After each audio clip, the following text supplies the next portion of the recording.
Well, this is the perfect time to ask, what do you think of our greatest ally? Of course, with Israel. I don't think I can say the name. You're referring to Australia. Yeah. If I say the name, they might have bleeped it out on YouTube. But okay, well, but that's all right. We already said it, right? Yeah. So I'll just answer straightforward. Yeah. So I think that there should not be a drop of blood, not a dime of currency, not a single bullet, not a single grain of gunpowder should go to help Israel do anything. They should be, honestly, with their actions, Israel should be a pariah state. We should have no business with them. The existence of Israel itself is a question that needs to be answered by the Middle East and not America. I'm a firm believer in the Monroe Doctrine, in George Washington's stance against foreign entangling alliances. We have a home, we have a whole continent to ourselves. We need to lead the world by example and not by military rule. It is an incredibly infeasible practice that Americans have been subjected to, that our government seeks to dominate the whole world militarily, whether it's in Israel, whether it's in China, whether it's against Russia. We have become despised because of this neoliberal, neocon imperialism, and Israel is the foremost and most despicable example of it. We have nothing in common with these people. They hate us. They see us as money bags, and we are some sort of... And we are. Absolutely.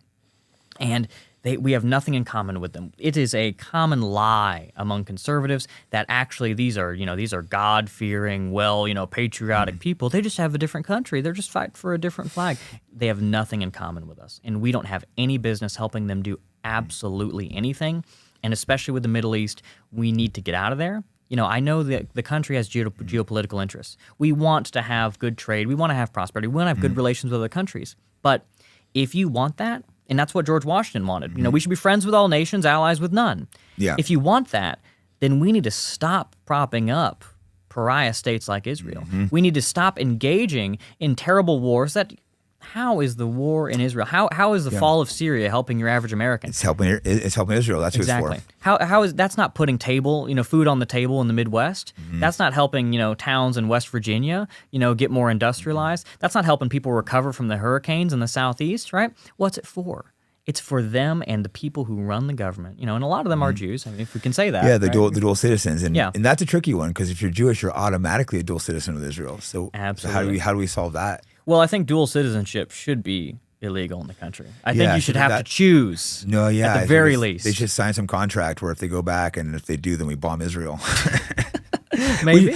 We shouldn't give them a dime. That's my. No. I don't want anything. I'm much more pro-Palestinian than Israel, but I just don't want to be involved. I don't want to be fighting it because if we stopped funding Israel, they would have to. They wouldn't be able to treat the Palestinians. They'd have to change their tone. And it's. I don't know if you're watching the videos. I know you're not like pro-Palestinian, but it's evil what Israel is doing to them. Of course. Have you watched it? It's just their children they're killing. Brutal, you can see that's evil, right? Even it's though a very you're not brutal and pro-Muslim. human war that's being waged. It's just disgusting. And it's. And of course, I don't have a whole lot in common with Muslims either. Yeah. I'm not going to start waving an Iranian flag around. I get it. These people are also different from me. But it is a brutal and inhuman war which is being waged, and that should be a wake-up call to Americans. This is where your tax dollars are going. This is where your representatives, again, who are they representing?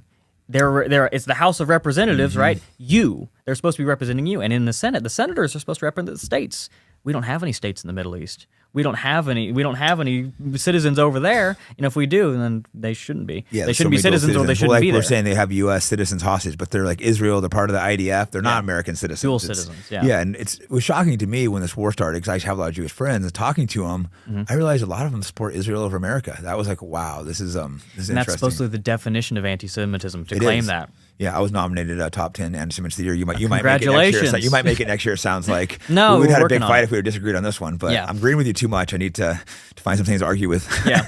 No. Well, the thing is, dual citizenship. I think that's a relatively new legislative invention. And also, what kind of country allows people to have dual loyalty? You can say, it's so wrong to claim that they have dual loyalty. Then why are you still a citizen? Yeah. Right. But you should. A lot of them do. You can't say all because that's not fair, but a lot of them do. That Jonathan Pollard, who's one of the worst spies, he even said, all Jews have dual loyalty, and he was spying. Trump pardoned him. Yeah, absolutely.